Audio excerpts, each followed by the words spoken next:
Assalamualaikum warahmatullahi wabarakatuh. Perkenalkan, nama saya Muhammad Rifal Alfarizki dari Prodi Bisnis Digital B. Di sini saya akan memaparkan materi dari kelompok kami yang berjudul Islam dan Perkembangan Ekonomi pada Zaman Rasulullah SAW. Simak videonya sampai selesai. Sebelum Islam datang membawa cahaya kebenaran, Jazirah Arab menyimpan sejarah panjang dan kompleks. Mari kita telusuri bagaimana kehidupan masyarakat Arab, khususnya dalam bidang ekonomi, sebelum risalah Islam diturunkan. Kondisi sosial dan budaya yang berlaku saat itu sangat memengaruhi cara mereka berinteraksi dan melakukan kegiatan ekonomi. Jazirah Arab adalah negeri para pedagang. Aktivitas perniagaan bukan hanya sekadar mata pencaharian, melainkan juga bagian integral dari identitas dan budaya mereka. Padang pasir yang luas dan terik bukan penghalang, justru menjadi saksi bisu perjalanan panjang para saudagar. Lebih dari sekadar penghalang, padang pasir menjadi jalur utama perdagangan yang menghubungkan berbagai wilayah. Rute-rute perdagangan ini menjadi urat nadi perekonomian Jazirah Arab. Kafilah unta yang panjang membawa barang berharga dari Syam di utara hingga Yaman di selatan, melintasi gurun pasir yang luas dan menantang. Perdagangan menjadi nadi kehidupan, denyut jantung yang memompa kesejahteraan bagi sebagian masyarakat Arab. Pasar-pasar ramai menjadi pusat interaksi sosial dan ekonomi. Mekkah, dengan Ka'bah yang menjadi pusat spiritual dan keagamaan, menjadi magnet yang menarik para saudagar dari berbagai suku dan wilayah untuk berkumpul dan berniaga. Mereka datang dari berbagai penjuru, membawa beragam barang dagangan dan budaya, menciptakan percampuran yang unik. Namun sayangnya, ekonomi saat itu berjalan tanpa aturan ilahi yang adil dan bijaksana, sehingga seringkali menimbulkan ketimpangan. Hukum yang berlaku hanyalah adat istiadat yang diinterpretasikan secara subjektif, dan kekuatan suku yang dominan. Praktik riba merajalela, penipuan dalam timbangan menjadi hal yang lumrah, dan eksploitasi terhadap perempuan serta kaum lemah adalah pemandangan sehari-hari.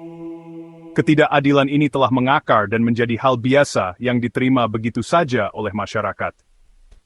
Kekayaan hanya menumpuk di tangan segelintir elit Quraisy yang berkuasa, sementara sebagian besar masyarakat hidup dalam kemiskinan dan kesulitan ekonomi yang berat. Tidak ada perlindungan sosial yang memadai untuk membantu mereka yang membutuhkan. Tidak ada jaring pengaman yang bisa diandalkan bagi mereka yang miskin atau terlilit utang. Sistem ekonomi pra-Islam sangat rapuh dan rentan terhadap krisis. Dibangun di atas fondasi ketidakadilan, keserakahan, dan eksploitasi yang merugikan banyak pihak. Kekosongan moral dan spiritual ini semakin memperburuk keadaan, menanti datangnya perubahan besar yang akan membawa keadilan dan kesejahteraan bagi seluruh masyarakat. Inilah latar belakang yang menjadi panggung bagi turunnya wahyu ilahi, sebuah momen penting dalam sejarah. Wahyu yang akan mengubah segalanya, membawa cahaya kebenaran dan keadilan bagi seluruh umat manusia. Di tengah gelapnya praktik ekonomi jahiliyah, Islam hadir membawa cahaya. Wahyu Al-Quran menata ulang ekonomi, menegaskan larangan riba, keadilan dalam timbangan, dan pentingnya zakat.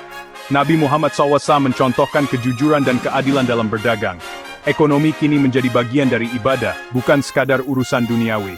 Nilai utama, kejujuran, amanah, dan transparansi wajib dalam setiap transaksi. Tujuan ekonomi Islam, sirkulasi kekayaan merata, mencegah penumpukan harta, dan memenuhi kebutuhan dasar semua orang. Paradigma ekonomi berubah dari egoisme menuju kemaslahatan bersama. Setiap aktivitas ekonomi kini bernilai ukhrawi, menandai fajar baru di Jazirah Arab. Saat hijrah ke Madinah, sebuah peristiwa penting dalam sejarah Islam, Nabi Muhammad SAW tidak hanya membawa serta para pengikutnya, tetapi juga sebuah visi besar untuk membangun masyarakat yang adil dan sejahtera. Nabi Muhammad SAW membawa cetak biru peradaban baru, sebuah rencana komprehensif yang mencakup berbagai aspek kehidupan, dari spiritualitas hingga urusan duniawi. Cetak biru ini menjadi landasan bagi perkembangan Madinah sebagai pusat peradaban Islam. Salah satu aspek penting dari cetak biru tersebut adalah sistem ekonomi. Sistem ini dirancang untuk menciptakan keadilan, kemakmuran, dan keseimbangan dalam masyarakat. Masjid Nabawi tidak hanya menjadi pusat ibadah, tempat umat muslim berkumpul untuk mendekatkan diri kepada Allah, tetapi juga menjadi jantung dari kehidupan sosial dan ekonomi Madinah. Dari masjid inilah, berbagai kebijakan pemerintahan dan ekonomi dirumuskan dan diimplementasikan, mencerminkan integrasi antara nilai-nilai spiritual dan praktik duniawi. Salah satu langkah awal yang diambil Nabi adalah mempersaudarakan Muhajirin, kaum Muslim yang berhijrah dari Mekah, dan Anshar, penduduk asli Madinah, menciptakan ikatan persaudaraan yang kuat. Persaudaraan ini menjadi landasan untuk membangun solidaritas ekonomi, di mana kaum Anshar bersedia berbagi sumber daya mereka dengan kaum Muhajirin yang baru tiba. Abdurrahman bin Auf, seorang sahabat Nabi yang kaya raya, menolak tawaran harta dari saudaranya dari kaum Anshar, menunjukkan semangat kemandirian dan keengganan untuk bergantung pada orang lain. Ia memilih berdagang sendiri, sebuah pilihan yang mencerminkan etos kerja keras dan keyakinan pada kemampuan diri sendiri. Kisah Abdurrahman bin Auf menjadi pelajaran tentang kemandirian, sebuah nilai penting dalam sistem ekonomi Islam. Nabi memperkenalkan zakat sebagai kewajiban bagi umat Muslim yang mampu, sebuah mekanisme redistribusi kekayaan yang bertujuan untuk mengurangi kesenjangan sosial. Zakat menjadi salah satu sumber pendapatan negara yang penting, digunakan untuk membiayai berbagai program sosial dan membantu mereka yang membutuhkan. Dana zakat yang terkumpul kemudian didistribusikan secara adil kepada mereka yang berhak menerimanya, memastikan bahwa tidak ada seorang pun yang tertinggal. Selain zakat, instrumen lain seperti jizyah, yang dikenakan kepada non-muslim sebagai imbalan atas perlindungan, dan khums, 1/5 dari harta rampasan perang atau temuan berharga, juga menjadi sumber pendapatan negara. Semua pendapatan ini dikelola secara transparan dan akuntabel, memastikan bahwa dana tersebut digunakan untuk kemakmuran rakyat dan kepentingan umum. Pasar Madinah didirikan sebagai pusat perdagangan yang adil dan etis, di mana prinsip-prinsip Islam ditegakkan. Pasar ini bebas dari riba dan penipuan, praktik-praktik yang dilarang dalam Islam karena merugikan pihak lain. Pasar Madinah terbuka untuk semua, tanpa memandang suku, agama, atau status sosial, menciptakan lingkungan perdagangan yang inklusif dan berkeadilan. Melalui sistem ekonomi yang berlandaskan nilai-nilai Islam, Nabi membuktikan bahwa ekonomi bisa kuat dan berkelanjutan. Kekuatan ini dibangun atas dasar keadilan dan kepedulian sosial, memastikan bahwa semua anggota masyarakat mendapatkan manfaat dari pertumbuhan ekonomi. Komunitas yang awalnya lemah dan terpecah belah, dengan sumber daya yang terbatas, secara bertahap berubah menjadi kekuatan yang disegani, berkat persatuan, kerja keras, dan penerapan prinsip-prinsip ekonomi Islam.